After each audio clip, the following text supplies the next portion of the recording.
Um olhar sobre o mundo, a vida e a sociedade, à luz da Palavra de Deus, com Augustus Nicodemos. No ar, mais uma edição do programa Em Poucas Palavras. Olá, você que nos acompanha em todas as edições. Pastor Augustus, como vai? Oi, Nathan, tudo bem, querido ouvinte? Que bom voltar em poucas palavras a sua presença, a sua companhia, na expectativa de que, embora poucas, elas sejam abençoadoras e transformadoras. Num dos programas anteriores fizemos alusão a tragédias e tantas outras coisas catastróficas. Falamos em outros programas sobre violência, doenças, etc. Já em vários programas destacamos a questão da doutrina da condenação eterna. E por conta do tempo de cada programa, algumas pessoas poderiam chegar à conclusão de que Deus não dá muita importância para o que ocorre com o ser humano, uma vez que esse ser humano é pecador mesmo. Isso é uma verdade, nós somos todos pecadores. Mas essa seria uma conclusão que contém toda a verdade, do fato de Deus não se importar conosco. Apesar de tanto sofrimento humano, Deus se importa conosco? Esse é o tema do programa de hoje. Pastor Augusto, sem querer sermos simplistas, usando aquela frase, Deus tem um plano para você, como é que nossos ouvintes, apesar de tantas tragédias, podem ter certeza de que Deus se importa com ele, comigo e com você? Eu acho que o grande problema, Nathan, não é saber se Deus se importa conosco. O grande problema é que a maior parte das pessoas não se importa com Deus, né? E aí na hora do aperto, na hora da dificuldade, na hora da angústia, né? Eles então resolvem se voltar para Deus, mas aí não conhecem a Deus, não sabem se relacionar com Ele, não sabem onde achá-lo, como invocá-lo, de que maneira falar com Ele. Como ele está respondendo. Como é que Ele responde, não é? Então, o que existe, na verdade, é muita falta de informação, de conhecimento a respeito do ser de Deus.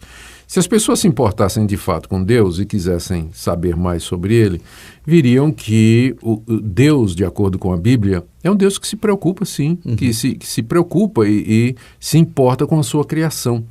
Está escrito no livro de Gênesis que Deus, quando criou o mundo, o fez de uma forma criteriosa, caprichosa. E depois de cada etapa da criação, vem a declaração, e viu Deus que era bom, e viu Deus que era bom, viu Deus que era bom. Ou seja, Deus se deleitando, se alegrando na criação que Ele havia feito. Então, assim, já de cara a gente pode dizer que Deus, ele se deleita nas coisas que Ele criou, no sol, na lua, nas estrelas, na vida, na sua diversidade, na sua variedade. E a coroa da criação é o ser humano. Está dito lá no livro de Gênesis que Deus, ao criar o homem, o criou diferente do restante da criação, porque o fez à sua imagem e semelhança. Deu ao homem uma honra e um privilégio que ele não deu a qualquer outro ser que foi criado, qualquer outra parte da criação. E colocou depois disso o homem como gerente dele na criação, porque disse ao homem: olha, multiplique-se, domine sobre a terra, aproveite o que eu criei.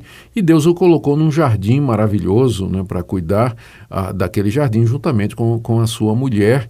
E diariamente Deus aparecia ali no jardim para se relacionar com Adão e Eva. Então é evidente, não é, que Deus ele se preocupa, ele tem interesse na sua criação. Senão ele não teria feito, ele não tinha nenhuma razão que obrigasse Deus a fazer o mundo e as coisas que nele há. Ele fez porque ele quis fazer, porque ele tem prazer no ato criador. E não somente no ato criador, mas também no ato de preservar. E pensando em nós como indivíduos, eu também posso afirmar, sem dúvida nenhuma, que Deus se preocupa com cada pessoa, com cada indivíduo.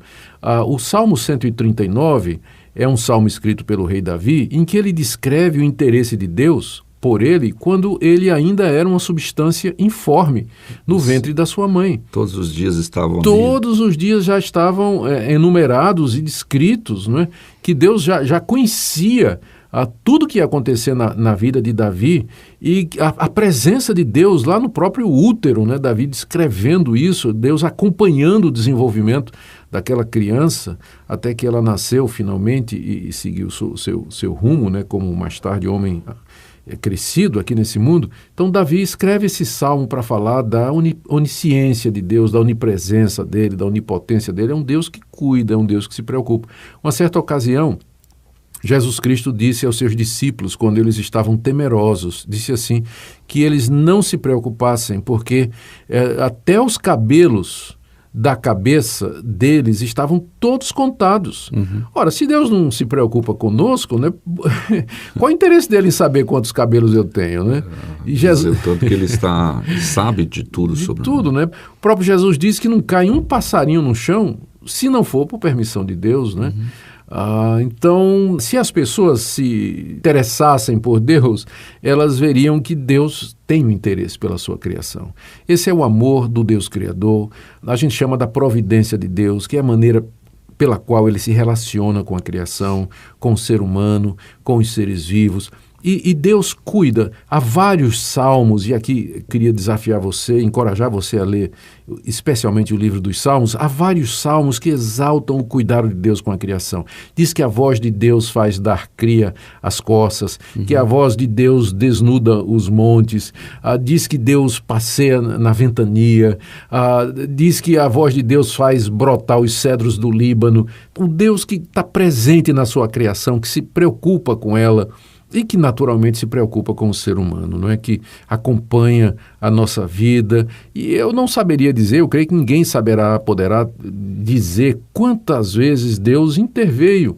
De maneira que nós não temos a mínima consciência. Um salvamento, um livramento de um acidente, a cura de uma doença, às vezes até sem a pessoa pedir, não é? Até sem a pessoa pedir, Deus, porque Ele é bom, o Jesus Cristo disse, não é, que Deus faz com que o seu sol nasça sobre justos e injustos e que a chuva caia na casa, no quintal do justo e do injusto. Então, diariamente, Deus está concedendo bênçãos para as pessoas, saúde, prosperidade, felicidade, realização, sucesso, mesmo que estas pessoas, Natsan, como eu disse, não se interessem por Deus, elas não estão preocupadas com Deus, não estão nem aí para Deus, não querem nem saber. Elas pensam até que essas coisas boas que acontecem com elas é por conta do mérito delas, né? Porque são pessoas esforçadas, são pessoas inteligentes. É claro, elas conseguiram isso por conta disso. Mas de onde veio esse mérito, né? De onde vem que essa capacidade? De onde veio que elas nasceram numa família que deu uma boa educação, de pais que deram exemplo de vida? Sempre nós vamos, se a gente examinar direitinho, nós vamos ver que não é uma questão de mérito, né? Sempre teve alguma coisa por detrás e nós sabemos que é Deus que está por trás de todas as coisas. Agora, é claro, Nathan, aqui nós temos que discutir a questão do sofrimento, né? Se Deus se preocupa comigo, então por que eu sofro? Por que eu sinto dor? Por que eu não tenho o que eu quero? Por que me faltam determinadas coisas? Por que eu me sinto sozinho? Por que eu não consegui casar? Por que meu casamento não deu certo? Puxa, a lista é muito enorme, grande, né? Do que as pessoas podem alegar para dizer que Deus não se importa. Eu diria que nós não podemos medir o interesse e o cuidado de Deus por nós a partir da falta destas coisas que pertencem aqui a este mundo. Porque existe uma outra realidade que é superior a essa daqui. Embora a gente se sinta à vontade, confortável e muito ligado ao mundo em que nós vivemos, não é? O mundo do dia a dia, esse mundo palpável, tangível no qual nós estamos inseridos, mas há uma realidade espiritual que nos cerca. Estas coisas que nós tocamos, vemos, experimentamos e nos alegramos nelas, elas são passageiras, o mundo vai acabar, ele está caminhando para o fim, a Bíblia é muito clara nisso, o tempo desse mundo está contado e a contagem não para, não é? Ao vivo e a cores, inclusive. Ao vivo e a cores, inclusive. Então nós sabemos, nós não podemos viver como se a realidade se limitasse ao presente momento, ao presente mundo, porque ele vai chegar ao fim. Sim. E aí se aproxima o mundo vindouro, é uma nova realidade eterna, incorruptível, onde não há dor, onde não há sofrimento, e que vai se iniciar com o ato do julgamento de Deus, em que Deus vai fazer justiça, essa justiça que nós tanto queremos. Então, Deus preparou esse mundo vindouro para nós, e é lá que nós, e somente lá, que nós vamos experimentar plenamente a felicidade, a satisfação e a alegria eternas. Aqui, enquanto nós estamos nesse mundo, nós sofremos os efeitos dos nossos pecados. Nós experimentamos dor, perda, tristeza por conta da desobediência da raça humana. E embora Deus se preocupe, mas faz parte da pedagogia de Deus deixar que a gente sinta o quanto o pecado é sério. A dor, ela é fruto do pecado e ela mostra que o pecado é uma realidade que mudou a nossa história, a história da humanidade, que nos afastou de Deus. Deus permite a falta, a dor, a solidão, o sofrimento, para que estas coisas nos lembrem desse mundo vindouro. Ninguém se esqueça disso. Que ninguém se esqueça disso. Que nós não nos esqueçamos de que há um Deus de quem nós dependemos e de quem nós precisamos. E também para que nós aprendamos da forma mais amarga como é duro pecar contra Deus e as consequências da desobediência de Deus. Então, não é que Deus não se preocupe, mas Ele está usando estas coisas de maneira didática para o nosso bem. Ele quer que todos se arrependam e cheguem ao conhecimento da verdade. E é por isso que Ele permite a dor, o sofrimento, a tristeza causada pelos nossos erros e por nossos pecados, para que nós aprendamos na pele e de experiência própria de que não vale a pena desobedecer à palavra de Deus. Agora há pouco o senhor destacou então esse sofrimento, essas coisas que Deus coloca sobre a terra, exatamente para que a gente não se esqueça de que ela sofre com as consequências do pecado. Eu estou aqui lendo Atos capítulo 14, versículo 17, Paulo dizendo que, apesar disso, né, dessa situação toda, contudo, Deus não deixou ficar sem testemunho de si mesmo, né? Fazendo o bem, dando-vos do céu chuvas, estações frutíferas, enchendo o vosso coração de fartura e de alegria. Mesmo nessa situação, Deus ainda manda as estações do ano, chuvas e sol, e calor e frio. Isso. É isso que impressiona no Deus da Bíblia. Apesar da rebelião da sua criatura e do descaso, ela não tem interesse em Deus, Deus continua a ter interesse nele. Bom, chegamos ao final deste tema, vamos ouvir uma música e daqui a pouquinho a gente volta para a gente encerrar com as nossas despedidas neste programa.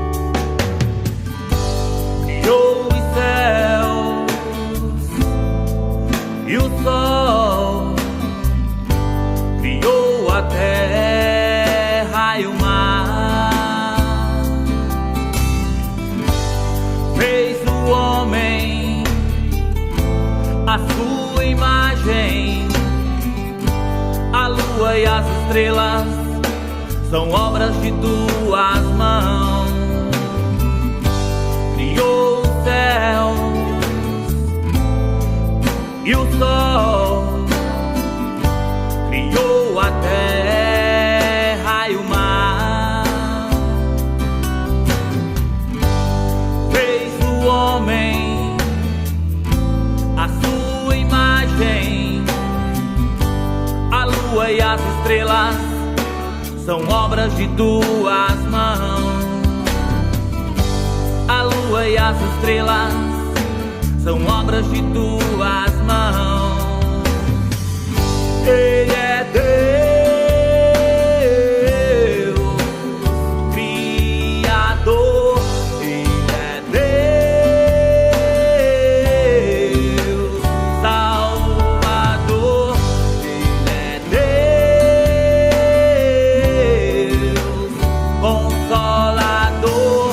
Ele é Deus. Nosso tempo chegou ao final, agradecemos mais um tempo, mais esses 15 minutos que ficamos juntos com você e convidamos para que você continue sintonizados neste programa através desta emissora ou acompanhando os podcasts no Facebook da Igreja, Primeira Igreja Presbiteriana, e você também pode encontrar mais informações no site da igreja. Depois você vai poder ouvir essa informação no encerramento do programa. Pastor Augusto. Muito obrigado, querido ouvinte, pela sua audiência e lembre-se, Deus se preocupa sim. A pergunta é se você se preocupa com Ele. Ok, obrigado, Vitor. Solta aí o encerramento e até o próximo programa. Em poucas palavras, um olhar sobre o mundo, a vida e a sociedade, à luz da Palavra de Deus. Apresentação Nadson Matias. Comentário Augustus Nicodemos. Um programa da Primeira Igreja Presbiteriana de Goiânia, Rua 68, esquina com 71 Centro. Visite o nosso site www.pipg.org.br. Apoio Seminário Presbiteriano Brasil Central, Goiânia.